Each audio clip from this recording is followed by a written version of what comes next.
Howdy, Desert Boy here.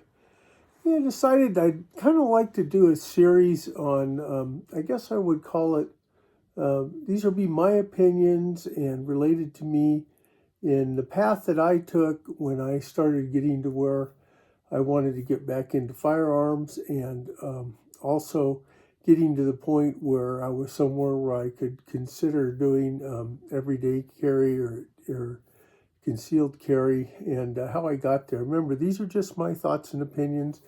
You want to be in compliance with all your local, state, and federal firearms laws, ordinances, permitting, training, etc. So with that said, let's start talking about that. So what was my path to get to where I became a person and had everyday carry? What were the things I looked at when I started out? Well, first of all, I wasn't quite at that point yet. At first, I was just getting back into firearms. So what I did was I went and I got firearms. So the first thing I did was I said, I'd like to have a 357 Magnum, because that's what I'm familiar with. And at the time, it was a real shortage of guns and things. And so I went to look for them. They had this Ruger LCR, which, in about 2011 or 2010, I can't remember. It's empty, as you can see. It's a 5-round revolver. It's 357 Magnum, 38 Special, 38 plus B. It's kind of a weird looking gun because I'd never seen one with an internal hammer. So, and this big grip and all that.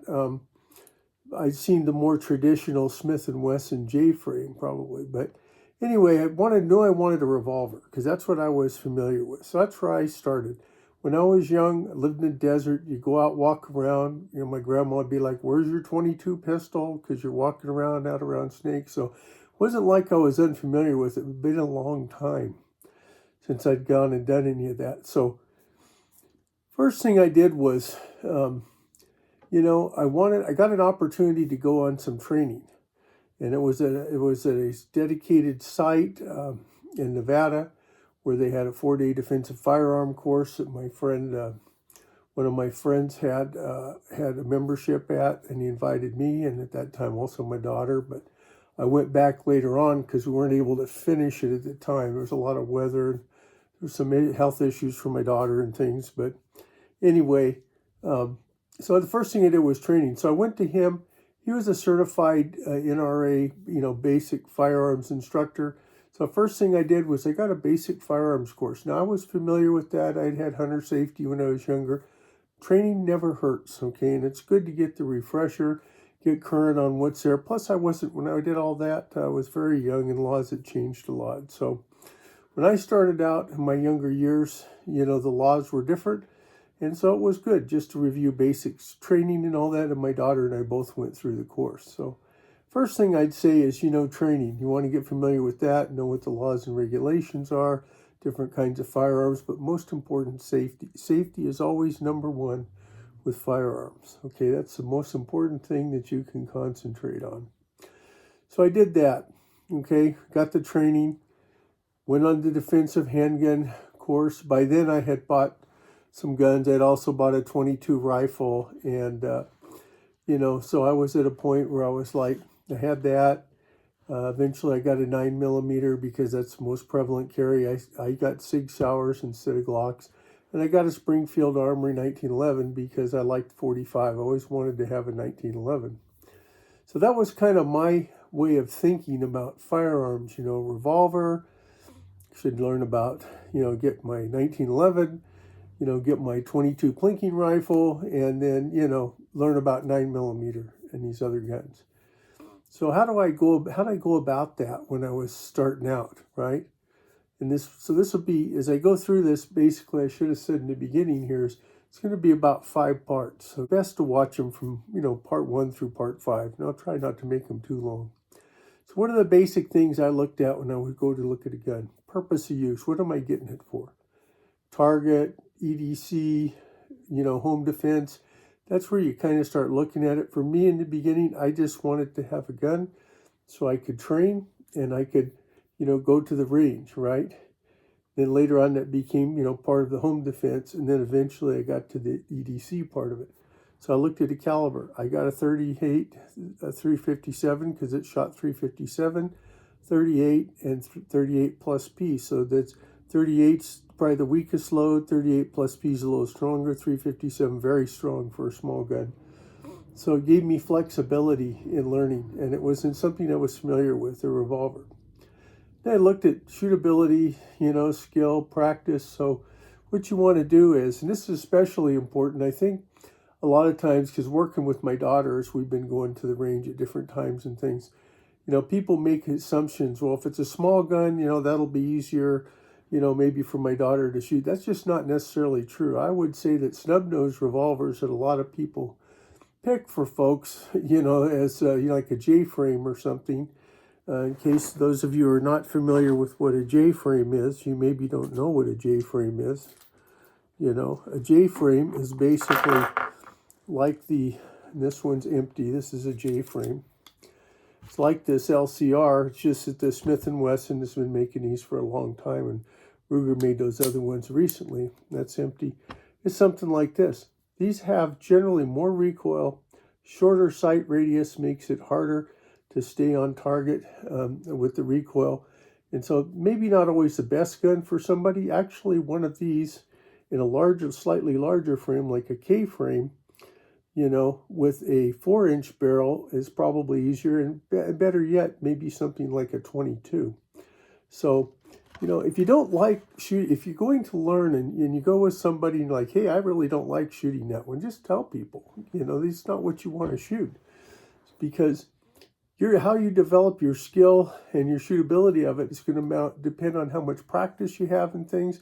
And if you don't like going to the range, you're not going to practice. So it's very important that you do that.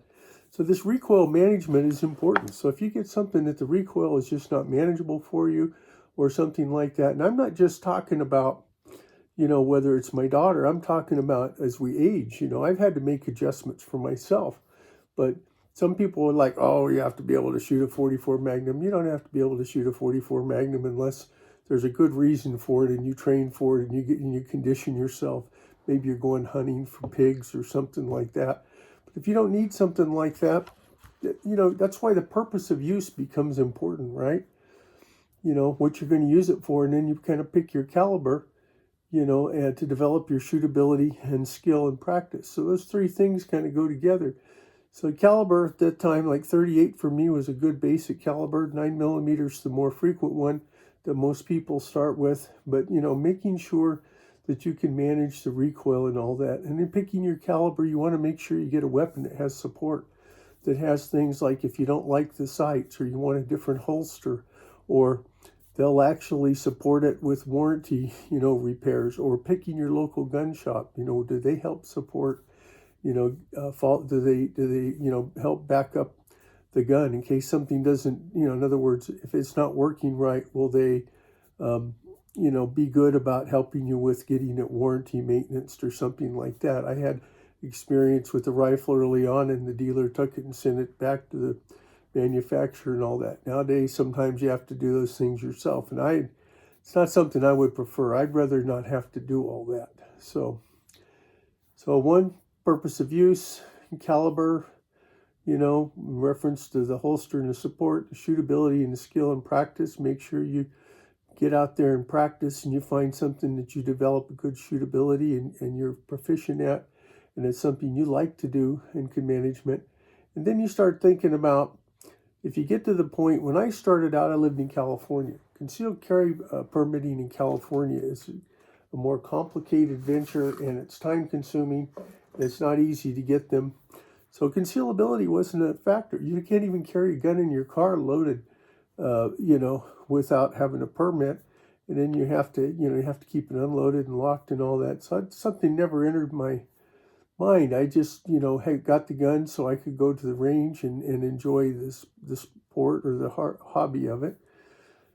So when I moved to Nevada, Nevada wasn't necessarily you could carry one without a permit, but they did have permitting, and their permitting, you go and you get your training, you take your test, and then generally they would issue permits to people provided you meet all the criteria under their state and federal laws.